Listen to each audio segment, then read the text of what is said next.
আজকের এই ব্লগে আমরা ঘুরে দেখব দার্জিলিংয়ের 4টি অপার সৌন্দর্যে ভরা অফবিট জায়গা, আর তার সঙ্গে বোনাস হিসাবে থাকবে একদম লামাহাটে ইকো পার্কের কাছে একটি বাজেট হোমস্টের সন্ধান। চলুন শুরু করা যাক আজকের পাহাড়ি journey.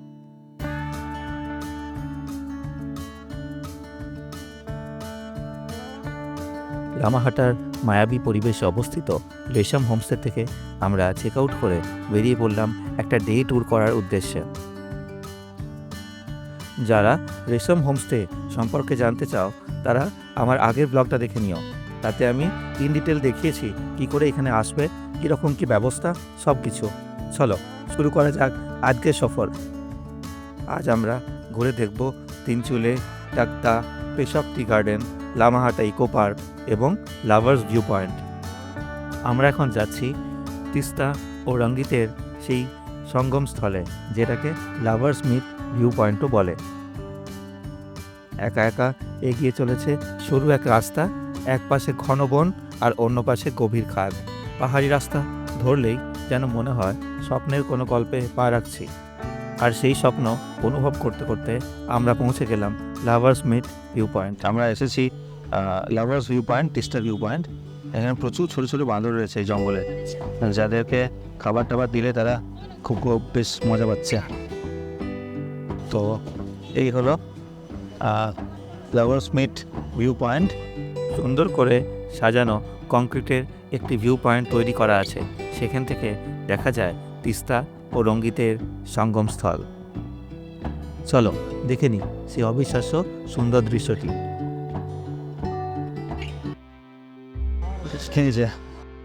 This is the view. ওটা আসছে রঙ্গিত আর ওইটাই আসছে তিস্তা। এখানে এসে মনে হলো যেন সময় থেমে গেছে।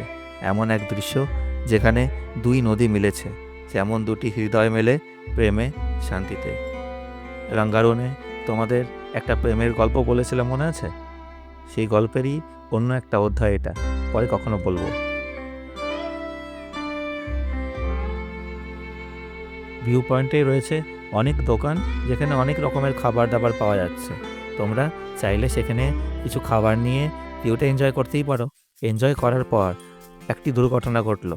কোথা থেকে একটা মৌমাছি এসে আমার মায়ের হাতে ফুল ফুটিয়ে দিল। সে তীব্র যন্ত্রণা। স্থানীয়রা বলল লেবু ঘষলে নাকি ব্যথা কমে যায়। তাই যন্ত্রণা এবং আনন্দ একসাথে নিয়ে আমরা পরবর্তী গন্তব্যে যেতে থাকলাম। পরবর্তী গন্তব্য পেশক টি গার্ডেন।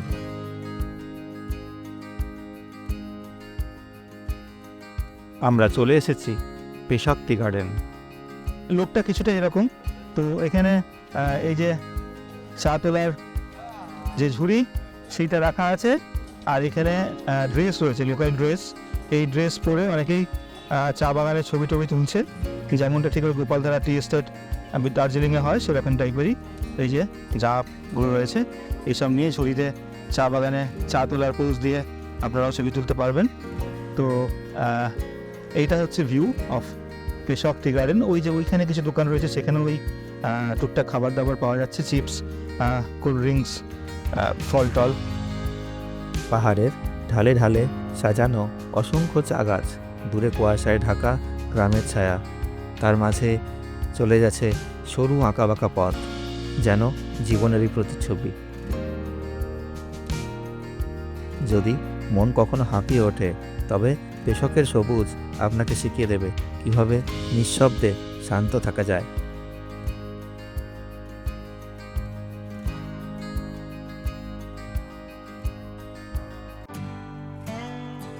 আমরা পেশক টি গার্ডেন থেকে বেরিয়ে আরও সুন্দর একটা রাস্তা দিয়ে আমরা হেঁটে থাকলাম তিনচুলের দিকে।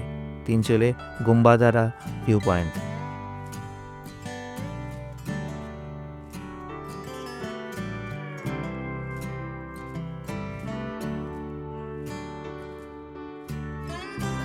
जब क्लाउड नहीं रहता है तब क्या दिखता है? कंचनजंगा।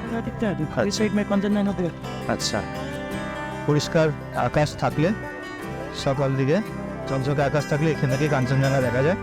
কিন্তু এখন তো কুয়াশা, আকাশের মুখ ভার, তাই কাঞ্চনজঙ্ঘা দেখা যাচ্ছে না। কিন্তু যা দেখা যাচ্ছে সেটাই সাফিসিয়েন্ট। প্রচুর টুরিস্টের সমাগম এখানে, সবাই একটু রিল্যাক্স করছে। তিনচুলের গুম্বাদারা ভিউ পয়েন্টে ছিল প্রচুর জনসমাগম, মনেই হচ্ছিল না এটা কোনো অফবিট লোকেশন। এখানে মোমোর দোকান রয়েছে, সবাই মোমো খাচ্ছে পাহাড়ে।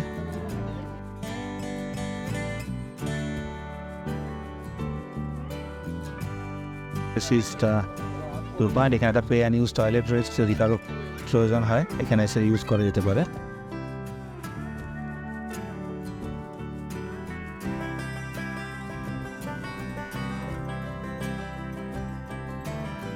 ভিউ পয়েন্টটি ওভারক্রাউডেড থাকায় আমরা বেরিয়ে এসে পাশে একটি কফি শপে বসেছিলাম। ভিউ পয়েন্টে প্রচুর ক্রাউডেড, প্রচুর ট্যুরিস্ট। তো এখানে ছোট্ট একটা কফি শপ রয়েছে, বান্দারা ফাস্ট ফুড। এখানে এরকম একটা ভিউ রয়েছে, দারুণ জায়গা। মানে এখানে ওই জাস্ট ভিউ দেখবো বলেই কফি খেতে বসে গেলাম, আর কোনো কারণ নেই। কফি টেস্টটা পাইনি, এর আগেই যে গেছিলাম যেখানে, সেখানে চা খেলাম। বাট এত সুন্দর ভিউটাকে উপভোগ করার জন্য কফিটা নিতে হলো। আর কফির ছায়াতে ভিউ এনজয় করা যাবে না, তো আমরা একটা বেশ কড়া করে কফি নিয়েছি। কফিটা দেখে বেশ মনে হচ্ছে ভালোই হবে। এই কফি এখন খাবো আর এই ভিউটা আমরা এনজয় করবো। দারুণ দারুণ। কফি খেয়ে রিফ্রেশড হয়ে আর অনবদ্য কিছু ভিউজ উপভোগ করে আমরা তিনচুলে গুম্বাদারা ভিউ পয়েন্ট থেকে বেরিয়ে গেলাম। দেখো রাস্তাটা, দেখো সামনে খালি, কি অপূর্ব ল্যান্ডস্কেপটা। এখন আমরা যাচ্ছি লামাহাটা ইকো পার্ক।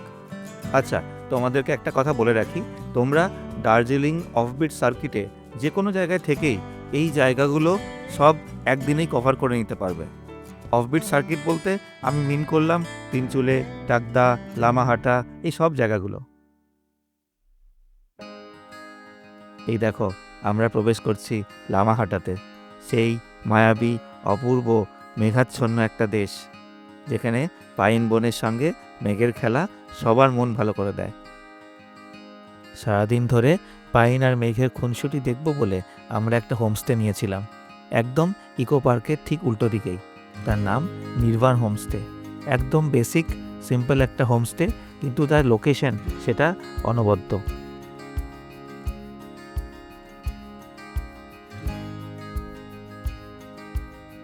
এই ছিল তার রুম, নিট অ্যান্ড ক্লিন যেমনটা হয় হোমস্টেতে। আর ওই খরচ মাথা পিছু 1200 থেকে 1300 টাকা, ঠিকঠাক, ভালো লেগেছিল। ওই যে রাস্তাটা যাচ্ছে সামনে, ওটাই ইকো পার্কের রাস্তা। ঠিক এই হোমস্টে থেকে বেরোলে ইকো পার্ক দেখতে পাওয়া যায়। চলো খোলা ছাদটায় যাই। এই যে খোলা ছাদ থেকে বাঁ দিকে সোজা তাকালেই দেখা যায় লম্বা লম্বা পাইন গাছ, আর তাদের মধ্যে ভেসে আসা মেঘেদের মায়াবী দৃশ্য। ওই যে, দারুণ না?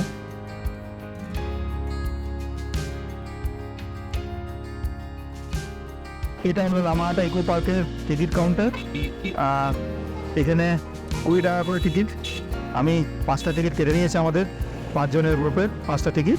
এবং টিকিট কেটে আমরা এদিকে ঢুকছি। আজকে লামাহাটা ইকো পার্ক প্রচণ্ড ক্রাউডেড, আর এখানে এত কনজেস্টেড, এইটুকু ছোটো জায়গার মধ্যে ড্রাইভাররা পার্কিং করছেন, তার মধ্যেই গাড়ি চালাচ্ছেন।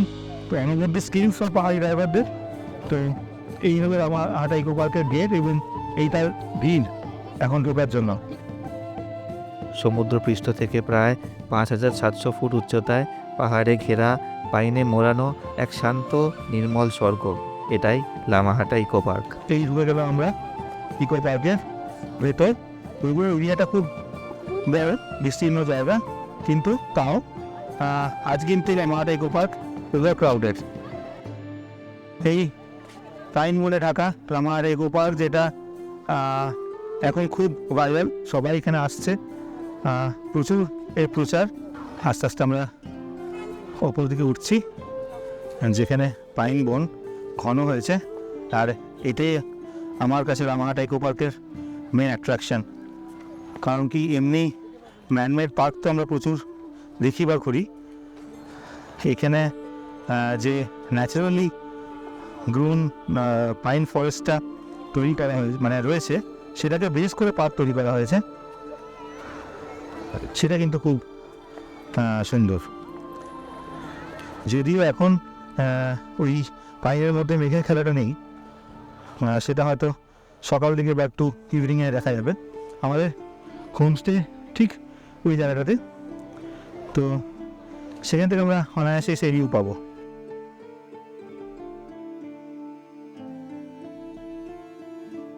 এই ইকো পার্ক তৈরি হয়েছে স্থানীয় পরিবেশ রক্ষা এবং ট্যুরিজমের মধ্যে একটা সুন্দর ভারসাম্য রাখতে। লামা মানে ভিক্ষু আর হাট্টা মানে বসতি, তাই লামা হাট্টা মানে বৌদ্ধ ভিক্ষুদের বসতি। একসময় বৌদ্ধ ভিক্ষুরা এই নির্জন স্থানে ধ্যান করতেন। সেরকমই পরিবেশ এখানে, শান্ত, নিরিবিলি এবং খুব স্পিরিচুয়াল। আজকাল এই ইকো পার্কে ভালোই ক্রাউড হচ্ছে, কিন্তু ট্রেকিং করে ওপরের দিকে গেলে এর নির্জনতা আরও বেশি অনুভব করা যায়।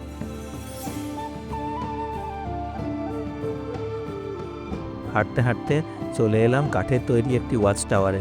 এই ওয়াচ টাওয়ার থেকে পুরো লামাহাট্টা শহরকে কি অপূর্ব দেখতে লাগছে দেখো।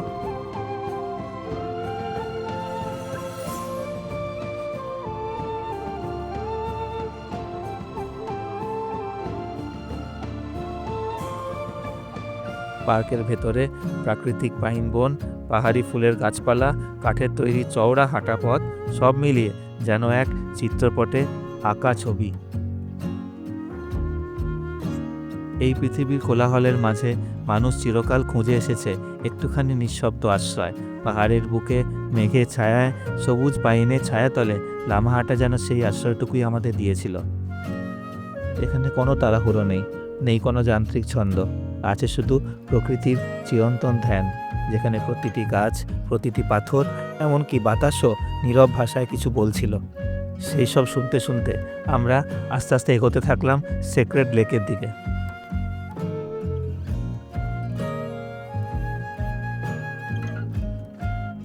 এইরকম কিছুটা জায়গা যদি আপনারা চান তো মাটির মধ্যে, শেকড়ের মধ্যে দিয়ে হাঁটতে পারেন। আর যারা সেটা পারবেন না, এরকম পাথরের বাঁধানো রাস্তা করা আছে, কিন্তু হাঁটুর প্রবলেম থাকলে এটা না ট্রাই করে বেটার।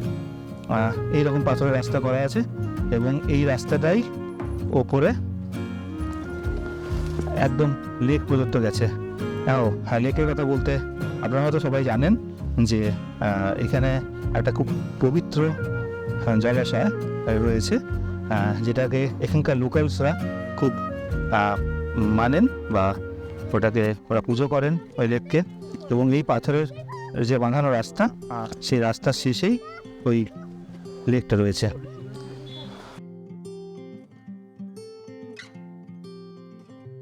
তো অনেকজন মানুষ হয়তো ওই ট্রেকটা কমপ্লিট করে ফিরছেন। এটা পুরোটাই ট্রেকিং একটা রাস্তা এবং এই রাস্তাটা এতটাই বাঁধানো রয়েছে, অসুবিধা নেই কোনো যেতে। পার্ক থেকে লেকের ডিস্টেন্স প্রায় 1.5 কিলোমিটার মতো, হেঁটে যেতে ওই 40 মিনিট মতো সময় লাগে। আমাদের একটু বেশি লেগেছিল যদিও। এখানে এরকম ডাস্টবিন করা আছে। ডাস্টবিনে আপনারা যা যা খাচ্ছেন সেগুলো ফেলতে পারেন, বা তাও মানুষ এখানে ফেলেছে। এটা করবেন না, এটা এখানে করে দেবেন, তাহলে জায়গাটা যেমন ছিল তেমন পবিত্র এবং পরিষ্কার থাকবে। রাস্তাটা এইভাবেই সেই লেকের দিকে যাচ্ছে। এই যে ওয়ে টু লেক। এই সরু পথ মাঝে মাঝে কুয়াশায় ঢেকে যায়, আবার হঠাৎ করেই খোলে আকাশের জানালা। চারপাশে শুধু পাইনের গাছ, পাহাড়ি ফুল আর পাখিদের গোপন কথা। প্রকৃতির এই নিঃশব্দ আহ্বান যেন এক ধ্যান, যেন এক প্রার্থনা। আমরা আস্তে আস্তে এগোতে থাকলাম লেকের দিকে। ওপরে আমরা ট্রেক করে চলে এসেছি। ওপর থেকে বনটা আরও ঘন হয়ে গেছে, আর নিচের দিকটা কিছুটা এরকম লাগছে। আর খুব বেশি দূরে নয় সেই কাঙ্ক্ষিত পন্ড।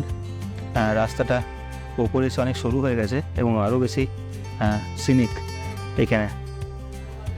আর এই যে ওপর থেকে ভিউটা কিছুটা এরকম। এই যে আবার ওয়ে টু লেক, মাঝে একবার দেখিয়েছিল ওয়ে টু পন্ড, সেটা আবার এখানে এসে লেক হয়েছে।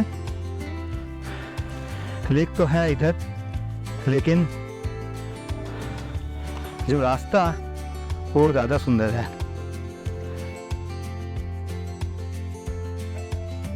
এই যে আমরা চলে এলাম এখানে সিক্রেট ওয়াটার বডি, এই যে যেটা এখানকার লোকালসরা খুব পবিত্র মনে করেন।